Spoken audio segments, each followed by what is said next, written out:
What's up, guys? Man, I'm excited for this. So the other day, like 2 days ago, 3 days ago now? I don't know. 2 or 3 days ago now, I went over to the store and I picked up my new coyote gun, the Glenfield 243.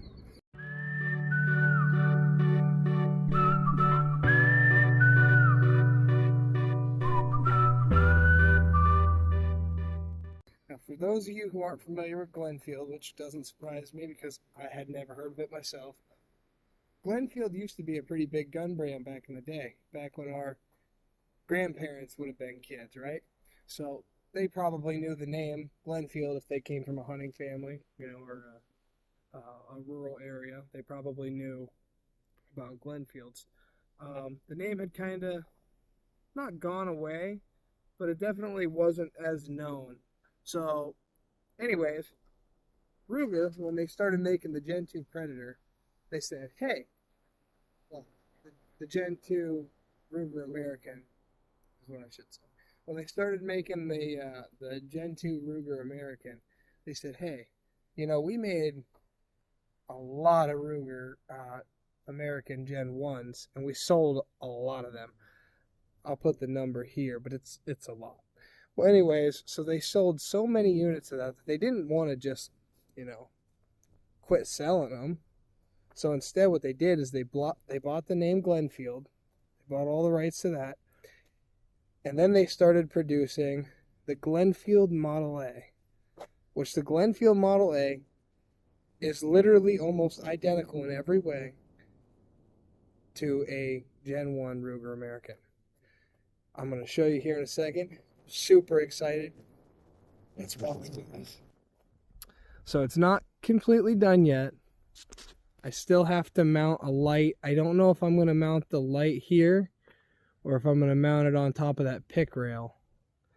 I'm not sure. I haven't figured it out yet. Obviously, I can't put it right in front of the scope, so I'd have to have it come out on the side there. Man, I'm excited about this. I'm super stoked. So, as soon as I got home today from work, I tore this stock off.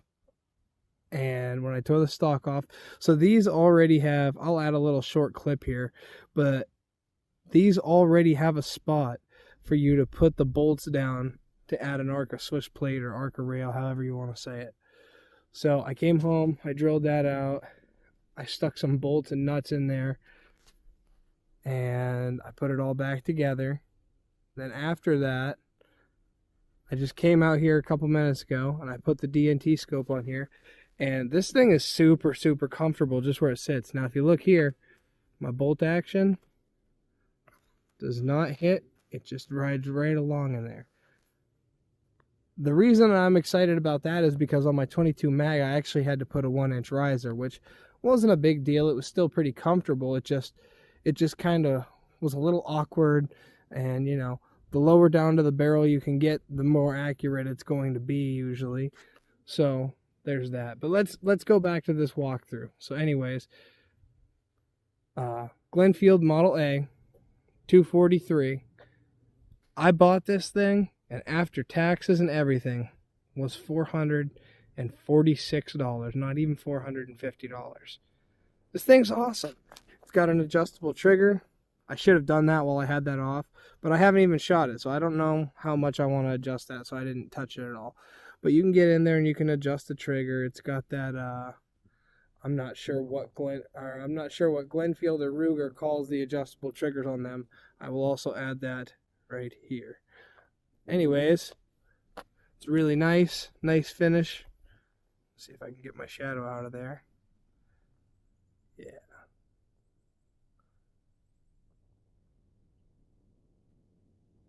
Here's the part I'm probably the most excited about.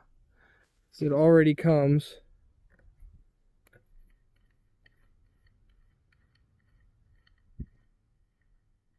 with a threaded barrel. So I'm getting this thing suppressed. Steve's already suppressed. I'm a little bit behind on him, but that'll be happening very soon. I'm also not sure if this is this barrel. I don't believe it. It doesn't look like bluing to me. It looks like either powder coat or Cerakote. I'm not sure. I will also add that here somewhere once I figure that all out. But man, this thing is sweet. The bolt action is very smooth. I got to put a little bit more oil on there because I wiped it off when I took it out. But I'm going to put some more oil on there. Man, I just can't wait to get this thing out here and play with it. I just got a cheap Swiss rail or Swiss plate off of Amazon just because I was impatient and I just wanted one now. A couple things I think I'm going to upgrade is, like I said, I'm going to adjust this trigger probably once I know about where I want to do that. On the bottom here, I can take these bolts out, which is part of the way that you take the barrel out. But I want to take these bolts out here, drop this off, and I'm going to see if I can't put... So Steve has a Gen 2 Predator, and I was noticing that his magazine well, he doesn't like the extended mag, the AR type magazine. He doesn't like that. He wants a flush mount like this. I don't know if his will work with this one, but we're going to check that out maybe. But I know that this whole piece will actually come out, and I believe they have some, I think it's like the Ruger Ranch or something like that. I can't remember what it's called, but something like that. And that actually, I think I could swap this whole thing out, and I could run an AR style magazine, you know, have more bullets to run and all that. I mean, this thing looks awesome as it is. And so the only real difference between this and the Gen 1 Ruger American is really the stock. So like the Gen 1s, I'm going to add a video in here of my cousin Nathan's Gen 1 Ruger American in 6.5 Creedmoor, just so we can compare them. But this stock is like a little bit more grippy, I think. I don't know. I guess I got to feel his first before I say that. But comparing it to Steve's Gen 2, this has a little bit more grip on it. Like, you feel like you're not going to slip off at all.